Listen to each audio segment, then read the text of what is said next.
Yang online silakan. Mbak Indah, mana suaranya? Mbak Indawan Suci, nggak ada Indah yang lain di sini. Oh ini ada ya? Ini ada juga. Silakan Mas Ade Putra, Mas Hafid, mana suaranya? Waalaikumsalam warahmatullahi wabarakatuh.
Ya, silakan.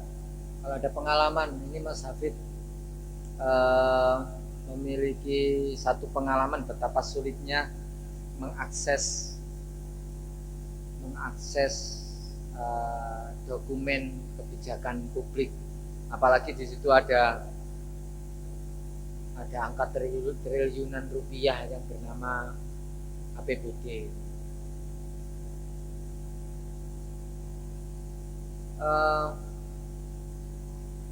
Saya kira pertama begini, saya biasanya kalau ada satu, paling tidak sejak 2020 ini saya agak tidak harus ribut berapa berapa eh, uang pemerintah pusat yang masuk ke APBD di satu kabupaten atau kota. Saudara bisa lihat di laman DJPK, DJPK ya, Direktorat Jenderal Perimbangan Keuangan, DJPK, Kemenq itu. Nah itu banyak data-data berapa uang yang masuk ke daerah setiap kabupaten kota. Ya. Nah, ini di bagian bawah, misalkan Mas Hafid ingin mendapatkan berapa yang diterima Mas Hafid ini Lamongan, misalkan berapa yang diterima oleh Lamongan tahun 2021, dana desa yang diterima oleh Lamongan tahun 2021. Ini bisa diikuti ya, share screen saya ya. TKDD 2021 semua provinsi Jatim ya, Jawa, Jatim itu. Ini cara mudah saja.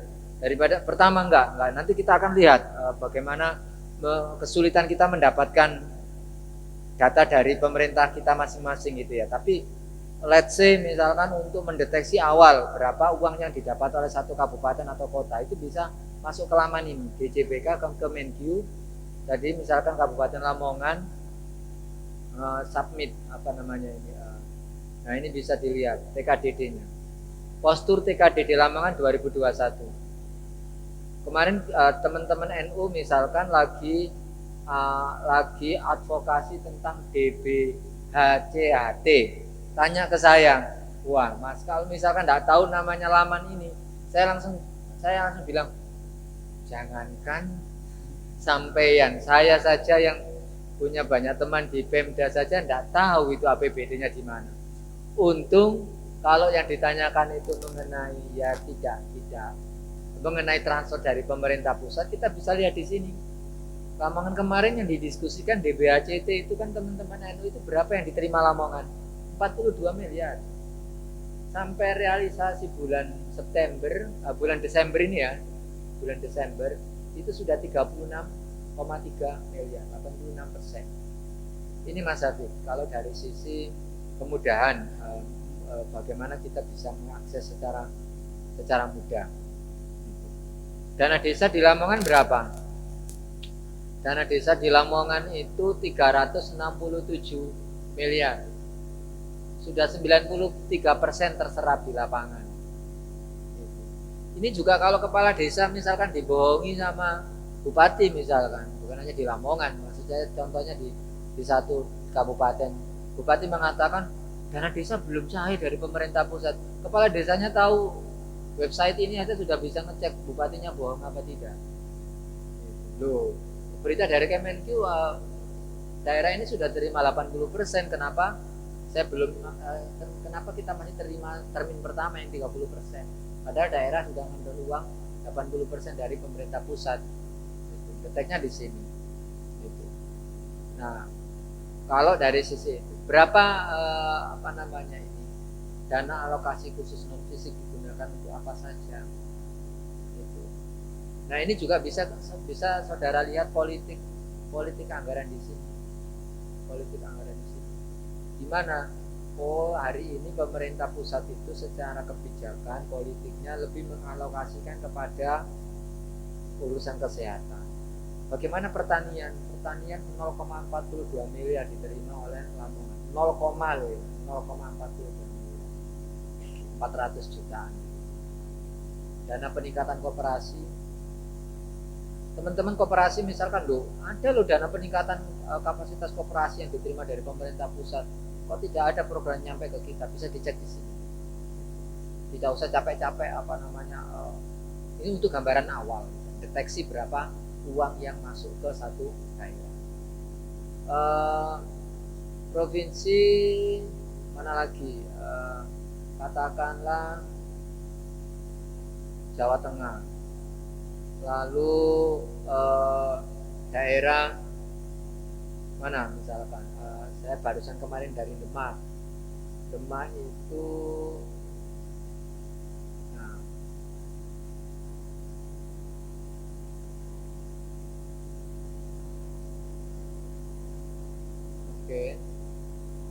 Demak. Nah, kalau Demak DBHCT-nya terimanya 19,3 miliar. Lalu untuk dana insentif daerah itu 55 miliar. Lamongan tadi nerimanya 16 miliar dari pemerintah pusat dana insentif daerah. Demak itu terima 55 miliar.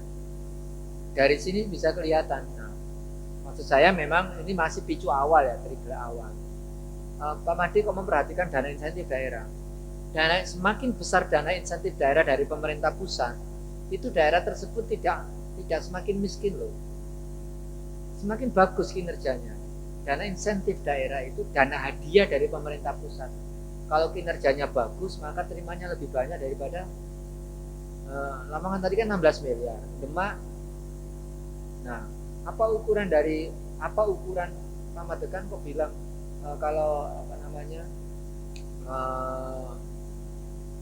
lebih banyak gitu ya.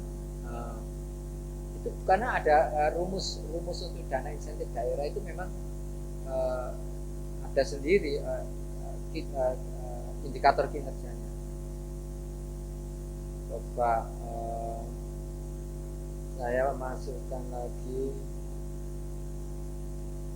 pembiayaan alokasi dari transfer ke daerah dan dana desa, perhitungan transfer. Nah, ini perhitungannya ya. Nah, kalau tadi kan alokasi dan realisasi nih di laman ini ya. Nih. Kalau yang perhitungannya di sini. Kenapa Lamongan lebih sedikit dapat dana insentif daerah? Kenapa Demak lebih besar 55 miliar, Lamongan 16 miliar? Bisa dilihat di sini. Data dasar perhitungan transfer ke daerah dan dana desa. Data dasar. Ini Mas Hafid, daripada kita nangis-nangis kepada mereka yang tidak mau kasih data, kita bisa buka sekarang. Kita bisa buka di pemerintah pusat dari laman DJPK. Ini saya tunjukkan DID, ini kan jauh. DID Lamongan 16, Demak kok 55. Kenapa? Ini kolom pertama ini DID, dana insentif daerah. Tahun 2021. Demak, Jawa Tengah.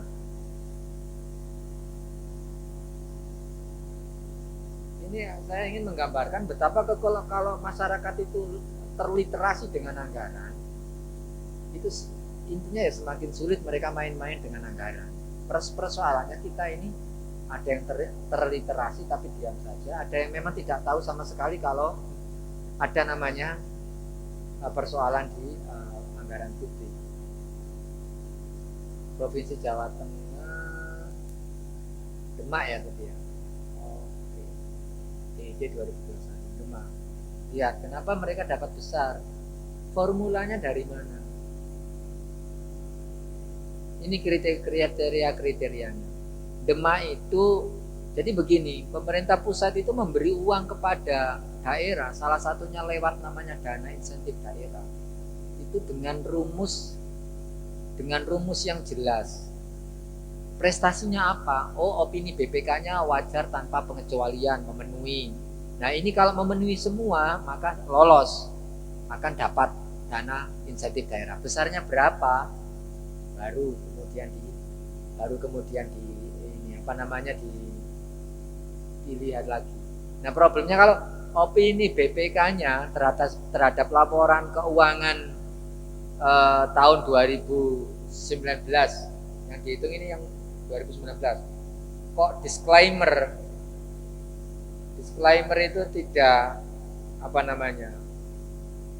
tidak beropini, buruk lah ya, buruk. Maka langsung tidak memenuhi. Oh, daerah ini tidak memenuhi itu dapat DID. Kalau formulanya memenuhi semua, maka dihitung. Oh, belanja modal kesehatannya poinnya dapat 100, dapat nilai A. Maka dia dapat hadiah 8,4 miliar. Ini 8,4 miliar. Ya. 8,4 miliar. Ini tolong dipindahkan. Ini ada rupiahnya masalahnya di sini.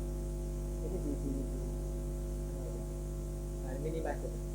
Ya, nah, dapat 8,4 miliar. Ketika belanja modal kesehatannya dapat. Di Jawa Timur ini ada loh. Yang lain dapat 16, 19, ada yang dapat 50, ada yang 40, ada satu kabupaten yang di kriteria pokok ini aja sudah tidak memenuhi. Di kriteria pokok ini sudah tidak memenuhi. Gitu. Tidak dapat sama sekali, nol. Tidak dapat. Nah, ketika itu sudah memenuhi dapat, maka kemandirian daerahnya 95, poinnya A, dapat hadiah 12 miliar. Pencegahan korupsi 90, dapat poin B, dapat hadiah 9,6 miliar. Apalagi, ini yang tidak memenuhi, yang tidak dapat hadiah, yang E sama D ini tidak memenuhi. Ini saya agak concern terhadap formula ini karena ini bisa dikembangkan di daerah. Jadi ngasih duit kepada pihak tertentu itu bukan urusan sudah minim politik, ada rumusnya gitu loh. Oh, GMNI ini punya produk policy brief, kertas kebijakan yang pernah dipakai oleh pemerintah Kabupaten Lamongan untuk menyelesaikan masalah banjir. Wah, ini harus dikasih hadiah nih, hibah. Berapa? Enggak, karena banyak demo, biar diam itu kasih 1 miliar misalkan. Harus ada formula indikator yang jelas. Kontribusinya sama masyarakat apa? Misalkan ini kalau kita, guyonannya begitu. Jadi kalau pusat gitu, ini tidak memenuhi indeks pembangunan manusianya masih kategori C, tidak memenuhi. Yang memenuhi lagi apa? Inovasi pelayanan publik, penilaian Kementerian Pan-RB itu ya tipis lah, 69 yang banyak. Itu dapat 7,1. Semua kriteria ini dikumpulkan menjadi 5,5 miliar hadiah 1 tahun. Lamongan berapa? Kenapa kok Lamongan jauh dari Demak? Lamongan ya? Kenapa kok cuma dapat 16?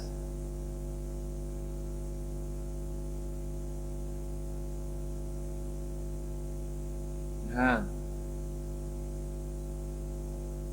Lamongan memenuhi kriteria semua ya. Belanja modal kesehatannya tadi Demak dapat A, Lamongan dapat D. Tidak dapat. Pendidikan E poinnya. Kemandirian daerah D. Ini Bupati ini siapa? KMNI apa IMM?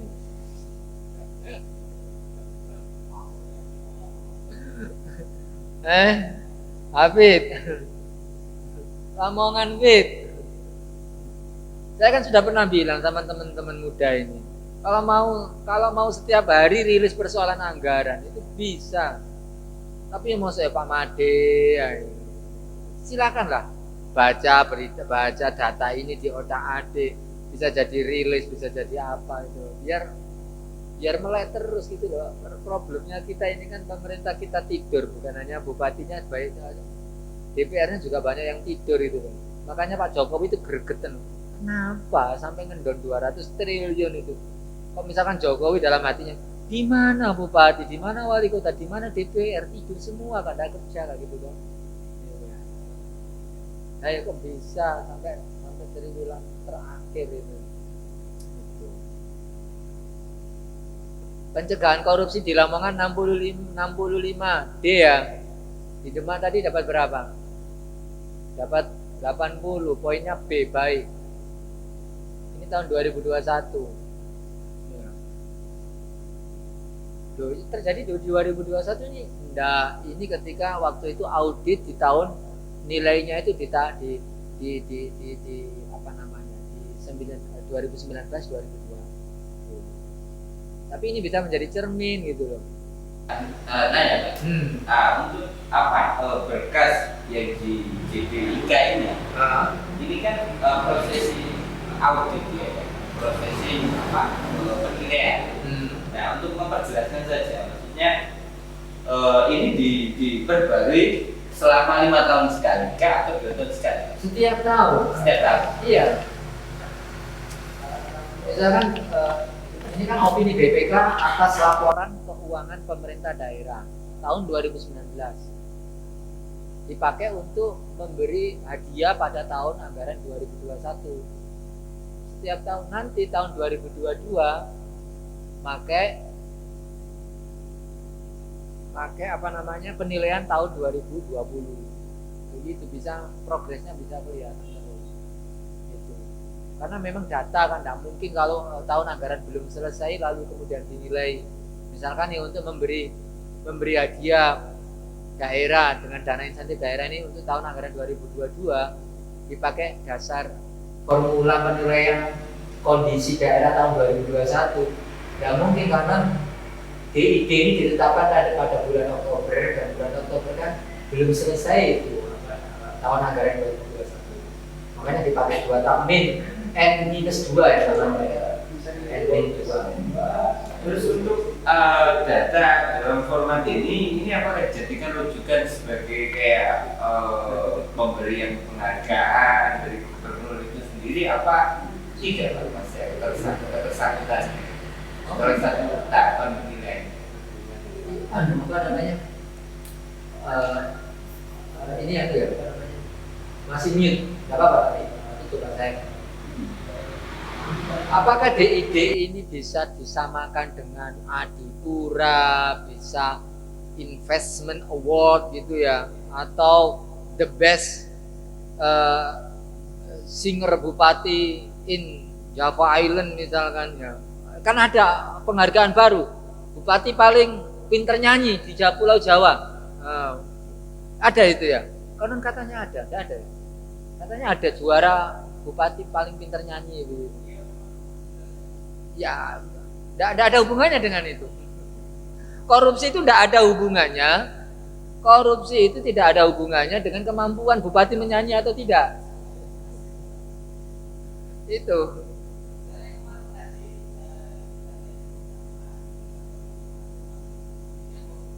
Iya. Ya.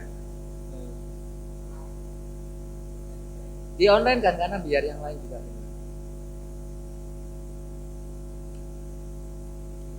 Bagaimana dari diberikan oleh gubernur penghargaan pelayanan publik?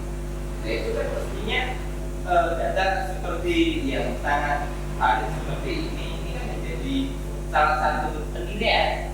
Nah kalau kita langsung ajukan sebagai sumber utama, mestinya ini tidak memenuhi peraturan itu gimana?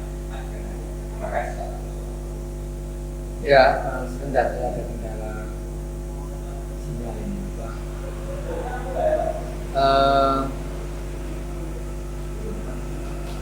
Oke. Jadi saya kira memang ada satu yang harus saya katakan bahwa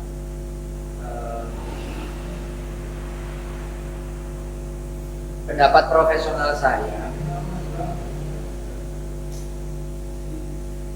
kriteria dalam pemberian penghargaan apakah itu investment award, inovatif award, apalagi ya banyak sekali itu jenis-jenis penghargaan seperti itu saya masih meragukan dari sisi objektivitas penilaian. Makanya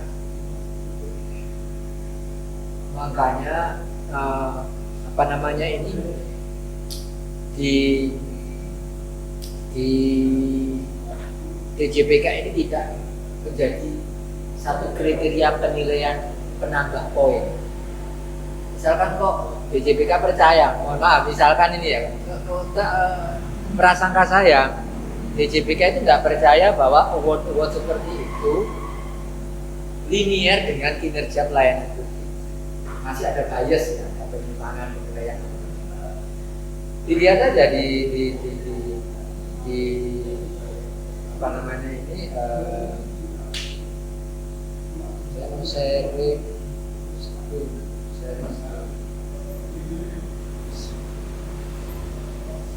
share screen ya.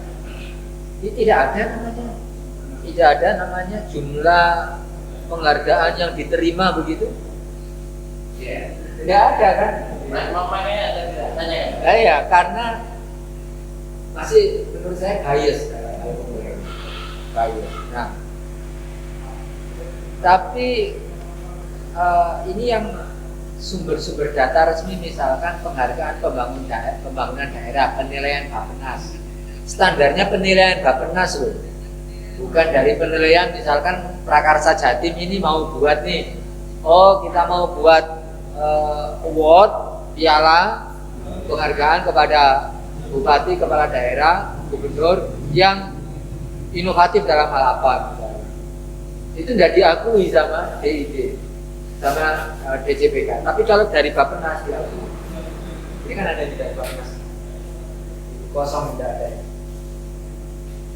Karena yang memang ditengarai award-award seperti itu ya besar bannernya daripada kinerjanya. Besar bannernya daripada perjuangannya, kerjanya. Sakit ini loh Mas. Sakit itu sistem akuntabilitas kinerja instansi pemerintah. Sakit. Lamongan itu dapat 55. Poinnya D. Makanya tidak dapat hadiah.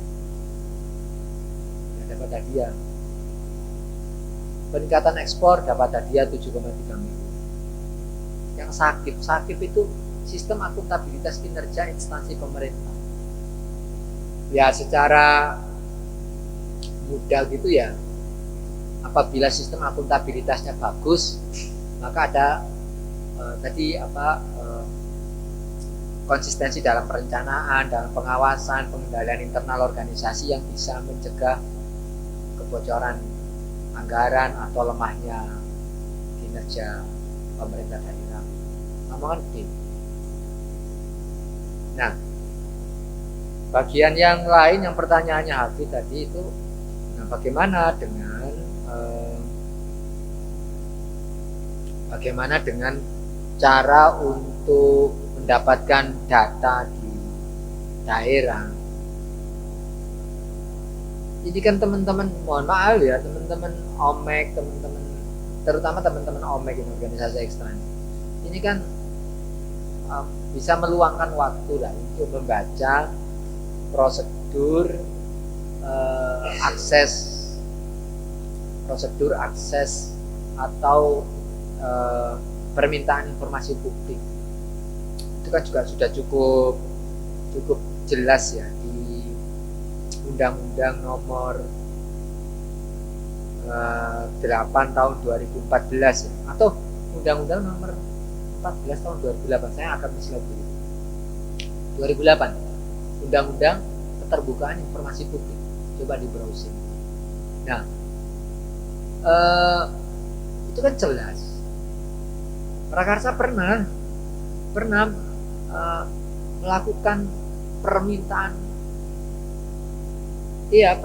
dokumen laporan keuangan penggunaan dana operasional sekolah ke sekolah-sekolah. Kita tujukan ke Dignas dan berhasil dan efektif. Ketika Dinas Pendidikan tidak mampu memberikan data-data itu dari sejumlah sekolah yang kita minta, kita maju ke Komisi Keterbukaan Informasi Publik, Komisi KIP ya, Komisi Keterbukaan Informasi Publik di Surabaya. Digelar sidang seperti ini, dan kemudian hakim komisioner ya, bukan hakim di pengadilan pidana begitu enggak. Hakim komisioner mengatakan prakarsa berhak mendapatkan data itu dan segera agar dilakukan pemenuhan. Nah, kalau tidak dipatuhi, hakim dari komisioner itu keputusannya tidak dipenuhi, saudara bisa mengajukan ke kepolisian bahwa lembaga tersebut melakukan pelanggaran menghalangi akses informasi publik setelah dinyatakan oleh komisioner keterbukaan informasi publik itu kita berhak gitu. Nah, persoalannya untuk menjadi lembaga yang memenuhi syarat itu harus ada kalau pribadi misalkan bisa kok saudara bisa lihat. Nah ini Hafid, teman-teman buka laman BPK itu kan ada permohonan informasi publik. Itu syarat individunya harus KTP, pekerjaannya apa, lalu kemudian dibutuhkan untuk apa dan sebagainya. Intinya harus ada syarat administratif, dan saya yakin kalau PMII, teman-teman OMEK misalkan bisa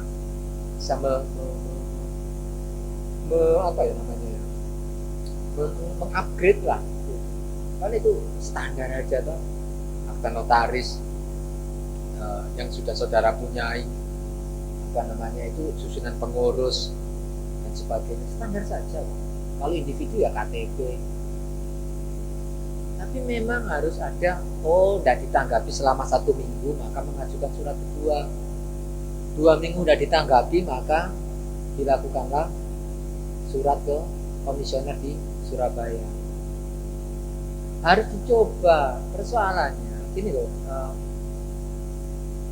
akses informasi publik terhadap anggaran itu, kita ini pengennya itu yang cara yang mudah, cara yang dibalik pintu atau lewat jalan belakang begitu ya, yang teman-teman kita ada di Pemda, yang ada di DPR begitu.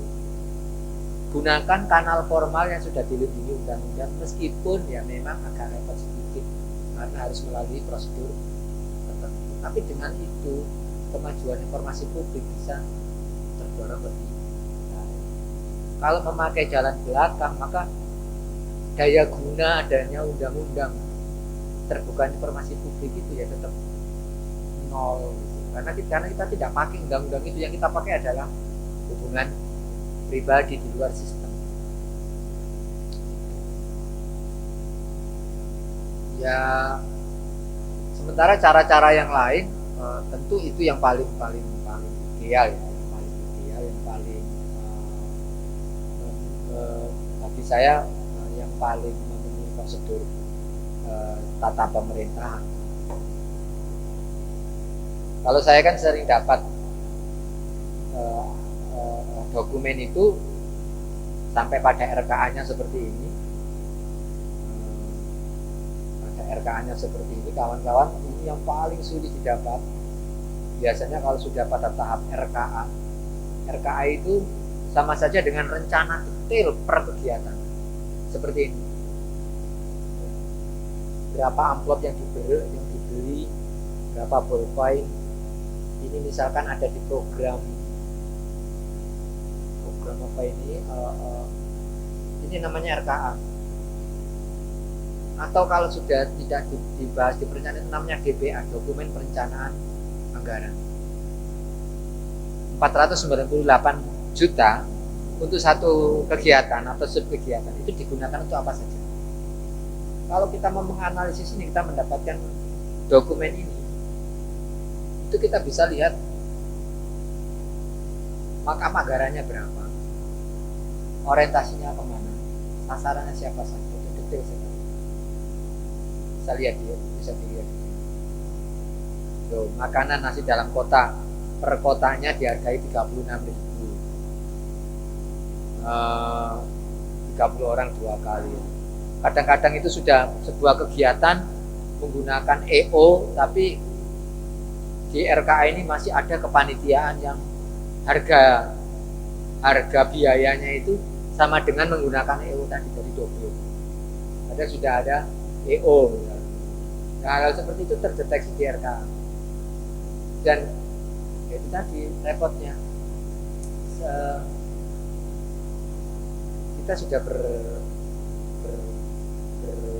berbuih-buih bicara keterbukaan informasi publik, tapi untuk mengakses data seperti ini jarang sekali kita dapatkan. Jarang sekali dengan ikhlas publik pemerintah mengupload di website-nya. Nah, itu yang harus kita lakukan gitu. Sehingga paling tidak secara sepele seperti tadi loh, ketika ada kepala daerah pidato mengeluh tidak punya uang, kepala desanya bisa protes.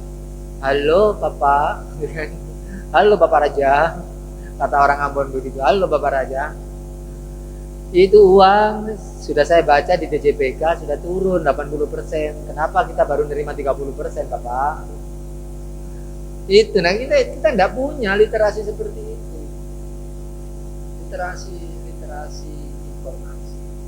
Dan hari ini luar biasa, tinggal mau berpikir apa tidak, mau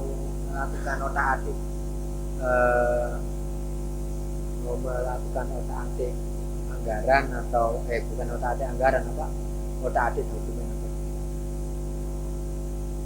Karena kesempatan itu luar biasa. Informasi tentang tracking APBD 5 tahun ke belakang itu ada tadi itu di DJPK itu.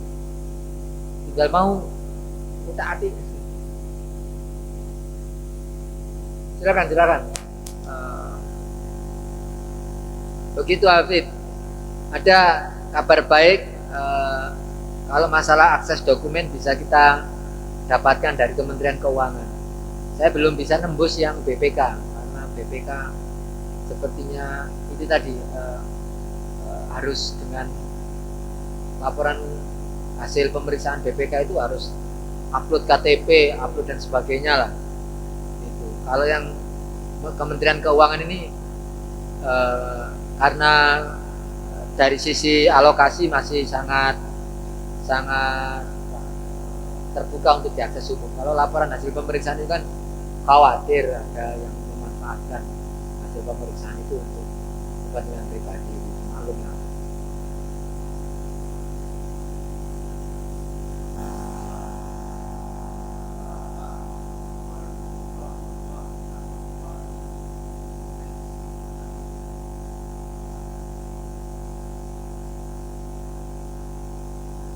Silakan, ada yang punya informasi tentang daerah ini, kira-kira di Lamongan ada namanya Jalan Mulus Lamongan, dengan asumsi akan hutang ke pemerintah, akan hutang ke Bank Jatim, informasinya 200 miliar. Di Situ Bondo ke PT SMI itu 300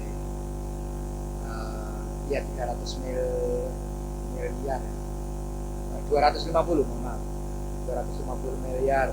C itu 60 miliar, Pemprov Jatim itu 6 miliar.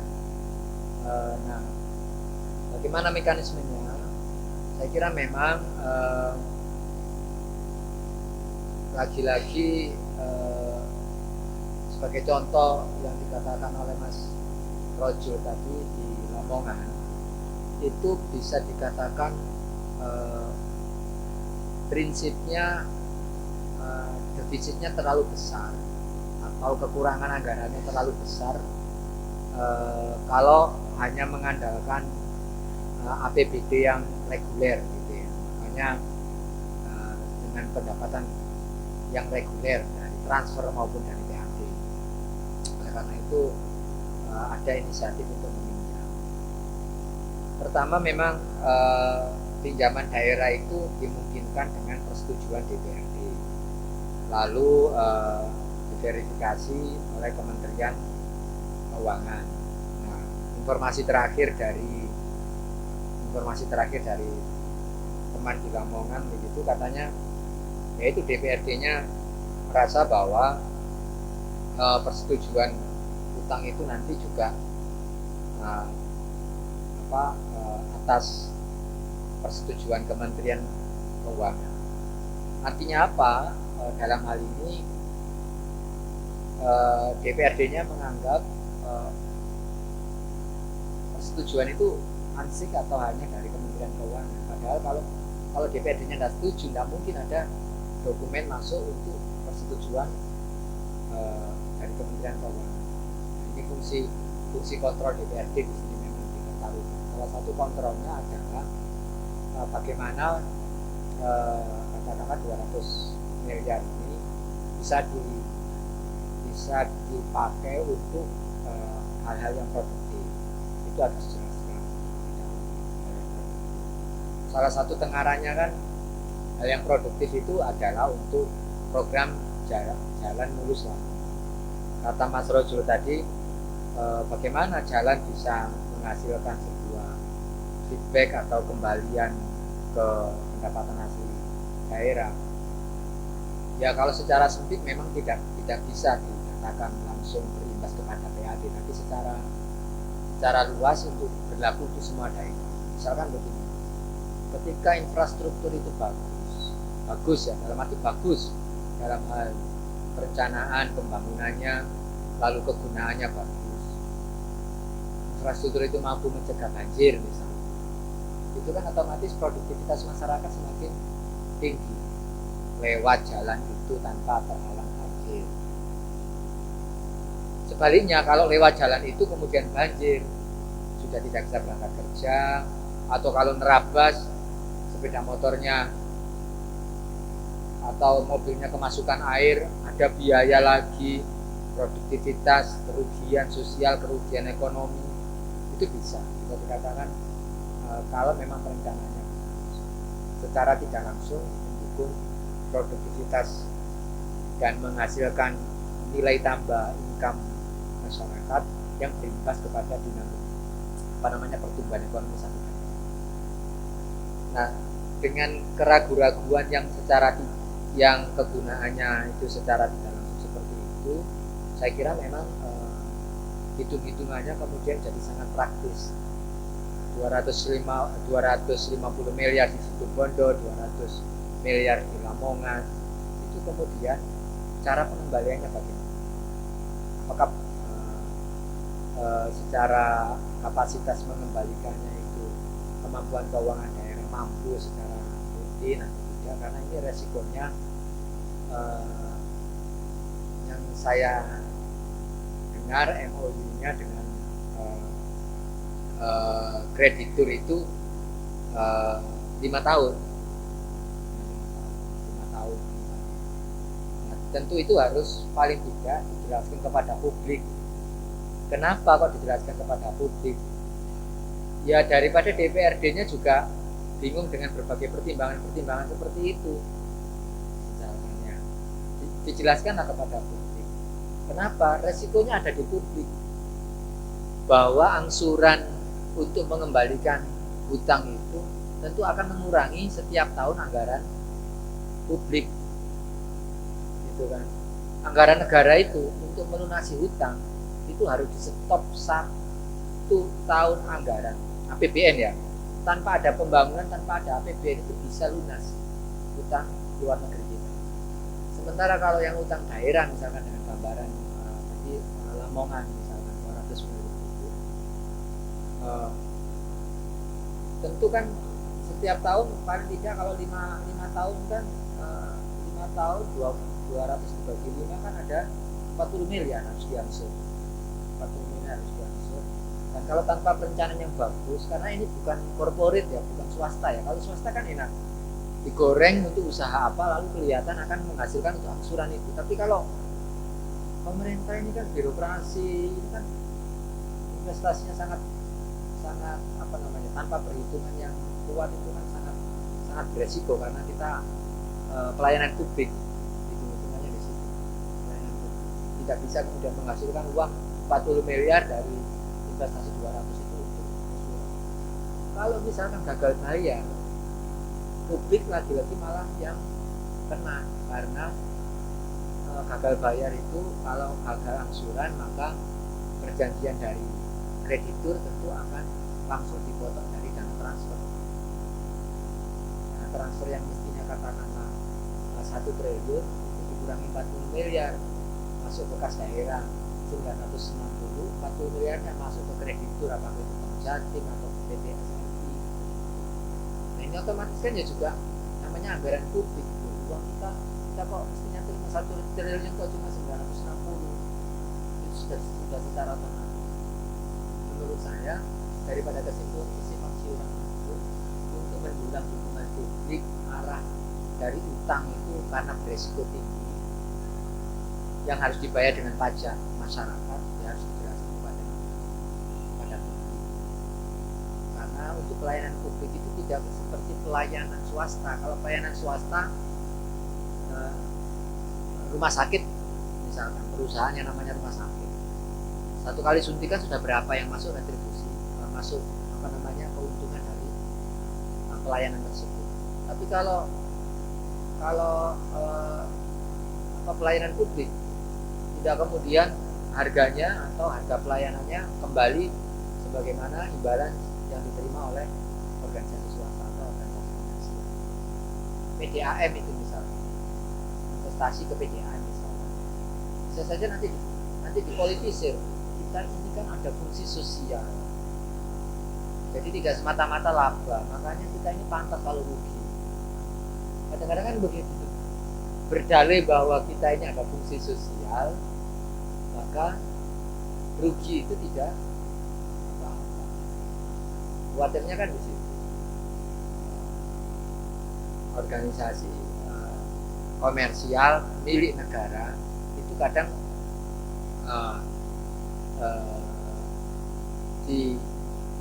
dimaklumi rugi gara-gara ada fungsi sosialnya. Nah, tapi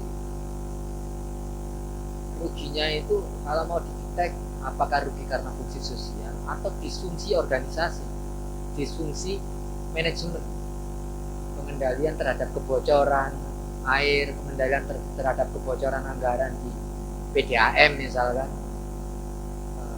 longgar, tidak diantisipasi. Nah itu yang menurut saya butuh dijelaskan kepada publik. Sementara saya barusan kemarin dalam tanda petik diminta oleh Gerindra Jawa Timur melakukan bedah APBD provinsi RAPBD 2022 yang katanya hari ini diparipurnakan dan disahkan. Masuk datanya ke saya baru kemarin itu, diminta untuk membuka dan secara rapid test gitu ya, istilahnya saya rapid saja, tes cepat aja.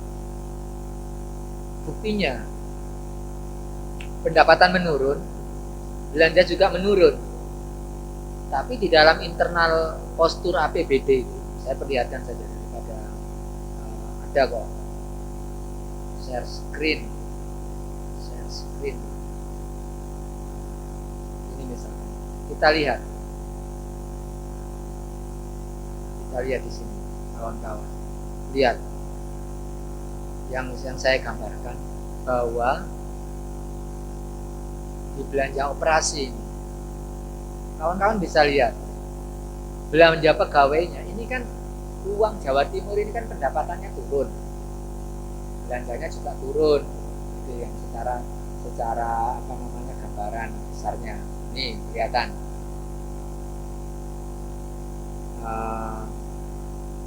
Mana ya? Ini lihat 2022 pendapatan daerahnya 27 triliun, 2022 belanja daerahnya 29 triliun. Menurun terus kan ini grafik ini. Grafik ini menurun terus. Nah, menurun. Oke, prihatin. Itu ya. Karena pendapatan turun, belanja juga turun. Tapi siapa yang diajak prihatin? Rupanya kalau lihat peta di sini itu yang diajak prihatin itu yang berkenaan dengan sektor yang diperuntukkan untuk rakyat. Kok bisa, Pak? Misalkan hibah ini kan benar-benar untuk rakyat. Hibah ini kan benar-benar untuk rakyat. Ya. Dari 10 turun ke 5 triliun. Sementara belanja barang dan jasa yang notabene itu untuk tadi yang ada di RKA tadi untuk makan minum, perjalanan dinas, listrik, alat kerja dari aparatur naik malah. Loh, katanya pendapatannya turun, kok alat kerjamu malah naik, gitu kan? Ini kan 5,4 triliun menjadi 76 triliun, menjadi 7,6 triliun naik. Ini logika dasar saja. Oh, enggak kamu akan dibantah. Enggak sesederhana itu di belanja barang dan jasa itu juga ada untuk masyarakat dan sebagainya. Iya. Tapi secara sebagian besar belanja barang dan jasa itu manfaatnya adalah untuk fasilitas kerja aparatur pemerintah. Sementara yang belanja hibah yang notabene langsung ditransfer ke masyarakat dan organisasi masyarakat itu di sini turun. Dalam bahasa deteksi dini itu kan loh, katanya nggak punya uang mau berhemat, kok yang diajak berhemat itu rakyat bukan aparaturnya gitu. Apalagi di sini kemarin juga sudah saya ungkapkan di depan Ketua Komisi C Provinsi Jawa Timur yang kebetulan dari Gerindra itu, saya bilang loh, belanja modalnya kok turun. Belanja modal itu kan untuk infrastruktur, jalan, irigasi, ini ada rinciannya. Belanja modal tanah, belanja peralatan dan mesin, bangunan dan gedung, modal jalan, jaringan dan irigasi.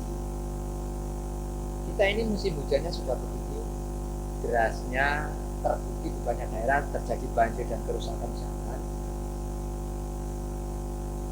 Kenapa belanja modal jalan, jaringan dan irigasi dari 253 miliar kok turun hanya menjadi 75 miliar? Ini kalau Gubernur Jakarta bisa viral. Kenapa viral? Nah, itu perang antara buzzer pro dan buzzer kontra. Enaknya Gubernur Kofifa ini belum punya buzzer ini, belum punya cyber army ini. Kalau misalkan berita seperti ini, tidak ada yang akan menteror kamu di Twitter atau di medsos itu. Kalau Jakarta misalkan di upload seperti ini, kamu akan diserang. Ini loh, kelihatan sekali. Maksud saya kalau ini terkait dengan Lamongan tadi, Ayolah dibuka di publik. Benarkah bahwa kalau memang anggarannya itu kurang, ya, pendapatan Lamongan itu kurang, apakah utang itu menjadi alternatif terakhir? Sudah menjadi alternatif terakhir. Bukannya ada alternatif penghematan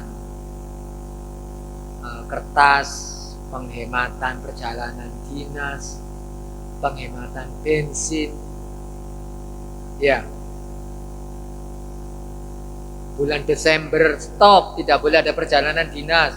Malanda ini hotel-hotel di seluruh Jawa Timur, di seluruh Indonesia ini lagi penuh hari ini. Gara-gara bulan Desember, apalagi sebentar lagi akan ditutup lagi PPKM level berapa? Ini euforia sebelum kena PPKM semua keluar kota. Ya. DPR-nya diawali lah. Buka tuh DPRD. Ini MPR kan lagi marah sama Sri Mulyani karena anggarannya dipotong. Ya. Ada nggak pemotongan anggaran perjalanan dinasnya DPR di daerah? DPRD. Ya. Itu. Masa sering teman-teman ini ke DPRD tapi orangnya nggak ada. Nggak tahu random sampling atau apa, biasanya dijawab oleh teman-teman di depan penjaga itu, wah DPR-nya lagi kunjungan. Lalu ada di situ masuk DPRD yang lain, Pak dari mana Pak? Oh saya dari DPR Jawa Tengah Pak, Kabupaten X misalkan. Ada apa Pak? Saya mau kunjungan Pak. Daerah yang lain kunjungan studi banding ke DPR, let's say Lamongan. Yang Lamongan kunker ke Mataram misalkan, muter aja. Ya, kadang-kadang sampai studi banding itu saya heran. Saya pernah tahu itu, ini daerah loh kelebihannya apa tentang satu persoalan ini gitu. Menerima kunjungan studi banding dari daerah yang lain. Itu hal-hal seperti itu bisa dihemat.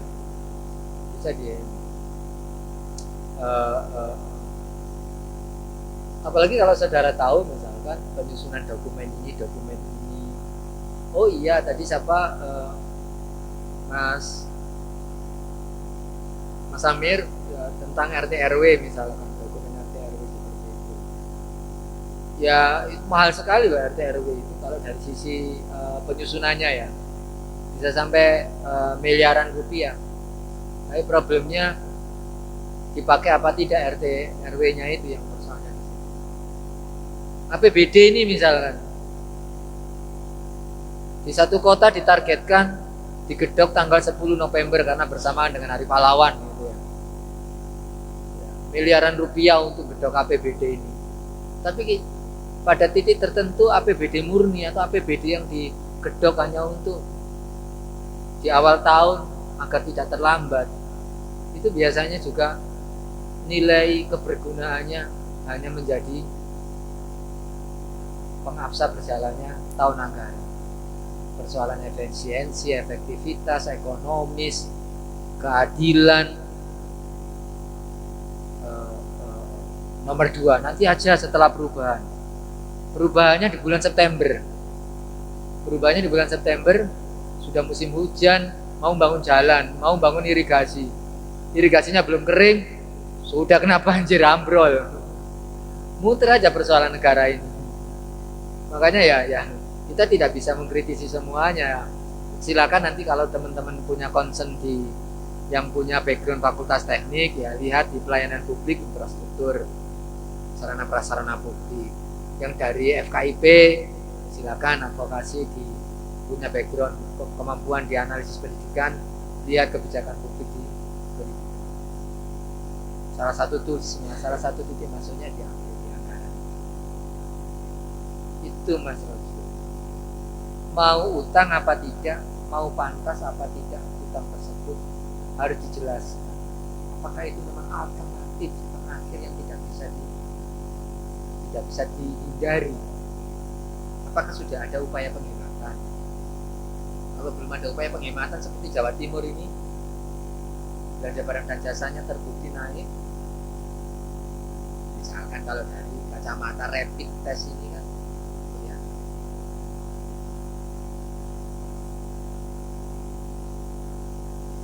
Baik, kalau dihitung dari waktu mulainya kita sudah 2 jam ya. Tapi saya minta input dari yang teman-teman online begitu, silakan membuat apakah closing statement atau apa gitu, saran untuk kita selanjutnya bagaimana, mumpung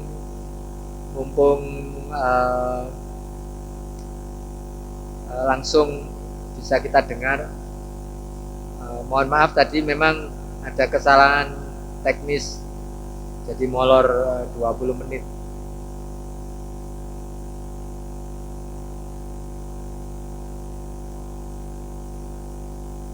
Baik, kita lanjutkan diskusinya dengan WA group saja ya. Silakan mengupload atau mengomentari hal-hal yang terkait dengan ya kebijakan publik. Feel free, bebas saja. Forum belajar, yang namanya masyarakat ya, tentu perspektif yang kita bangun ini kita tidak mau tahu bagaimana dinamika yang berkembang di eksekutif maupun legislatif. Yang kita tahu itu bahwa tugasnya eksekutif dan legislatif itu adalah mengelola anggaran dan harus untuk kesejahteraan masyarakat. Makanya dalam perspektif itu tentu kemudian mudah kita bicara, tapi kita harus juga memahami beberapa persoalan-persoalan, apakah itu perundang-undangan atau persoalan kendala-kendala itu. Tapi bagi kita masyarakat jangan sampai terjebak gara-gara keterbatasan di perundang-undangan, aturan, lalu waktu, perencanaan dan sebagainya. Kita tidak mengkritisi persoalan-persoalan. Terima kasih. Bila ada yang kurang begitu bisa langsung di komen di WA grup. Saya mohon maaf bila ada kekurangan. Assalamualaikum warahmatullahi wabarakatuh.